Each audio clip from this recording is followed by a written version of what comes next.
नमस्कार, मी ॲडव्होकेट हरदास लांडे. बघा, आपल्या सगळ्यांना FIR बद्दल सगळ्यांना माहिती आहे, परंतु आपल्याला झिरो FIR काय आहे याच्याबद्दल बऱ्याचशा लोकांना माहिती नाहीये.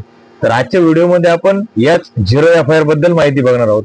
बघा, झिरो FIR म्हणजे काय कन्सेप्ट असती की नॉर्मली कायद्यामध्ये असा रूल्स आहे की ज्या हद्दीमध्ये गुन्हा घडला त्याच हद्दीच्या पोलीस स्टेशन मध्ये जाऊन तुम्हाला तक्रार नोंदवावी लागते.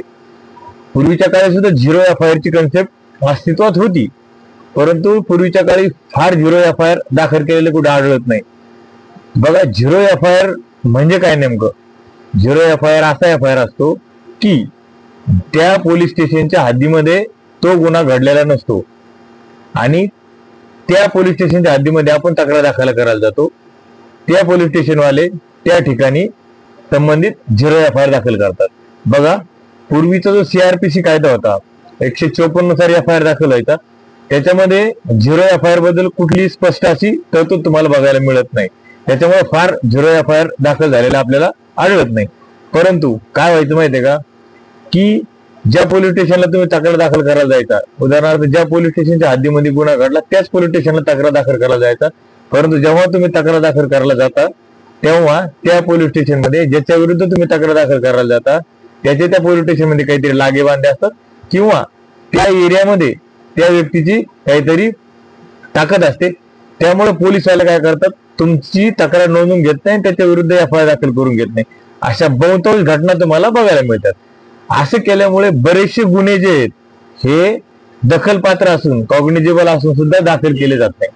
मग अशा परिस्थितीमध्ये काय, आता सरकारने जे नवीन कायदे केलेले BNSS, या BNSS मध्ये याच्या संदर्भामध्ये त्यांनी स्पष्ट तरतूद दिलेली आहे की तुम्ही जर BNSS ची कलम 173 त्याचा सब क्लॉज जर 1 बघितला तर त्याच्यात असं स्पष्ट लिहिलेलं आहे, कुठलाही दखलपात्र जर गुन्हा घडलेला असेल तर आता तुम्ही भारतातल्या कुठल्याही पोलीस स्टेशन मध्ये जाऊन त्याची तक्रार नोंदवू शकता. कुठल्याही पोलीस स्टेशन मध्ये गेल्याच्या नंतर त्याची तक्रार नोंदवून घेणं पोलिसांना आता बंधनकारक करण्यात आलेलं आहे.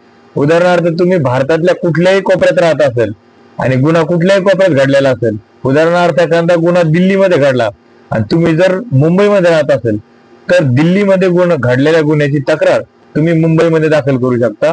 तुम्हाला आता कुठलंही बंधन राहिलेलं नाही.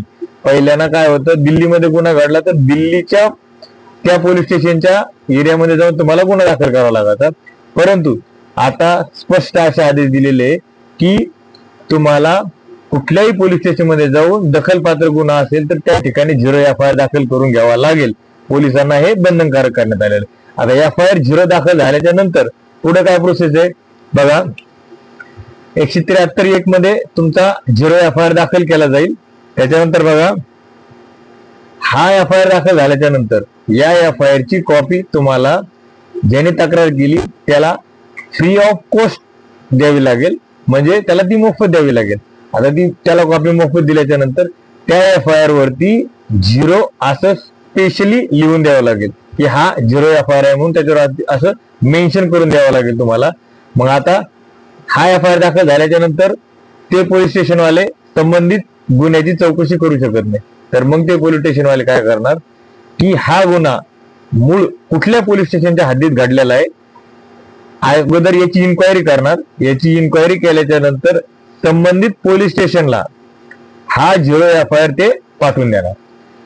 आता हा FIR संबंधित पोलीस स्टेशनला पाठवल्याच्या नंतर आणि त्यांना मिळाल्याच्या नंतर हा झिरो FIR त्यांना मिळाल्याच्या नंतर ते या FIR ला जर कॉग्निजेबल ऑफेन्स असेल, दखलपात्र गुन्हा असेल, तर अशा गुन्ह्यामध्ये संबंधित पोलीस स्टेशन ज्या हद्दीमध्ये गुन्हा घडलेला आहे त्या हद्दीतील पोलीस स्टेशन झिरो FIR मिळाल्याच्या नंतर याचा रेग्युलर FIR ते त्यांच्या डायरीमध्ये दाखल करतील किंवा त्यांच्या पोलीस स्टेशनला नोंद करतील आणि नंतर या गुन्ह्याचा तपास ते पुढे चालू ठेवतील. अशा पद्धतीने तुम्ही आता झिरो FIR नोंदवू शकता, कुठल्याही पोलीस स्टेशन मध्ये नोंदवू शकता. हे या व्हिडिओच्या माध्यमातून मी तुम्हाला सांगू इच्छितो.